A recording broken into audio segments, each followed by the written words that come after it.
Hi everyone, and welcome to our first video cast. We're doing this in an attempt to get a message across to our community so that you actually see me speaking to you instead of having to read a whole newsletter. Let's see how it goes, let's see how you feel about it, and obviously we'd like to get some feedback on how it's worked. First of all, I'd like to welcome everyone back to the third term, and a really exciting term. Our matrics have started writing prelims, and so we wish them all the very best. And although they're a little bit stressed, we know that they're going to do really, really well. And I think all they need is just all of our support, especially support at home during this trying time. A couple of things I want to report back to you on in terms of the prep school. The building is going along really, really well, and we're right on time. And we're hoping that everything will be up and running for our 2020 start of year. And a little bit of feedback in terms of our parking. Unfortunately, we still do not have permission to actually build the parking lot near the oval field. We will be giving you some more information on how we are going to try and relieve some of that pressure. Our advice at the moment is, as many of you who have students, children in grades 4 upward, use Summit Road. That will really alleviate a lot of the problems that we're having. There's a big difference between 7:30 or when the prep school starts and 8:15. So you'll find that if you actually come to Summit Road, you will have a lot less problems. So that would be great. Couple of things that are happening at the moment. We know we've come back to a week where things in South Africa have not gone really well. High school students are feeling a sense that they're not in power, that they don't have, that they're not empowered, they're voiceless. So today we have staged a protest, a silent protest outside of the school. Some of you might have seen it. This is an attempt to allow the kids to feel that they have some type of a voice. And we also marched up to the police station where we handed over a memorandum to the police, telling them how we would like to see the police station, the Sandton police station, being a place where women are received and feel safe when they have to report a crime, and what they're going to be able to do about those kind of things. So that's really good news. Last week we had our introductory session on Isuzu, and we had a lot of parents that came along. Again, it's about community building, realizing living in South Africa, the majority language, it's all about being able to have social cohesion.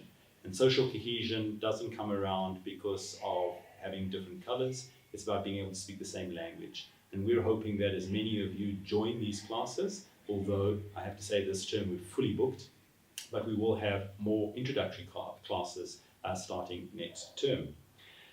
Please remember that tomorrow night for pre-preparatory parents, we're now calling it ELC, our Early Learning Centre. We have an information evening where we'll be talking to you about our philosophy moving forward in early learning. And we hope that all of you that will be in KG2 and grade 0 and new parents who are coming into KG2 will join us, and myself and Sue Pilkington-Williams, the head of the pre-preparatory school, Early Learning Centre now, I'm going to have to get used to that, as well as head of our prep school, Heather Kissack, will be talking to you and spending some time discussing that philosophy. Book Character Day will be on Wednesday the 11th, and it's always a great day. On Friday we had Spring Day. These are wonderful days where the whole school get together and we celebrate these different occasions, and I look forward to seeing all of our prep school kids arriving in their favorite characters. Heritage Day is a big one. That is on Wednesday the 11th, I think, if I'm correct. Please check that on your calendars. A wonderful day of getting our students together and celebrating our different heritages in the school. We invite parents to come along. If you are interested in joining us for our assembly, please would you get hold of marketing and letting us know that you will be there. It's such a wonderful day to celebrate what happens at Redhill.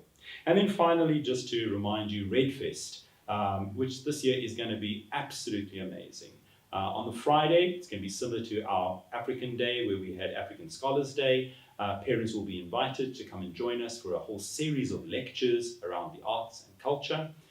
Friday evening will be our major evening where we will start off the whole weekend. And then Saturday is just going to be an amazing day, starting at 10 o'clock all the way through until 11 o'clock at night, with with a whole lot of bands that I don't even know the names of. They've all been given to us by our students. I think it's Mikasa, if I'm correct, Adrian Mole, or somebody like that. Um, our generation are not quite up to understanding who these guys are, but it's going to be fun in any case. I think most of us of our generation as parents will know Watershed, so they'll be there, and that should be a lot of fun. But bring the whole family along, and just, there's not much happening in Joburg. Come and spend the whole day, bring the family along. Most importantly, we don't want it to be a day where, there are 20 of us on the campus. Share the news, share it on your Facebook page, and let's get together and just celebrate the Redhill community. I look forward to seeing you in another 2 weeks, where I will be able to discuss some more interesting things that are happening on the Redhill campus. So from me, Mr. G, thanks for tuning in.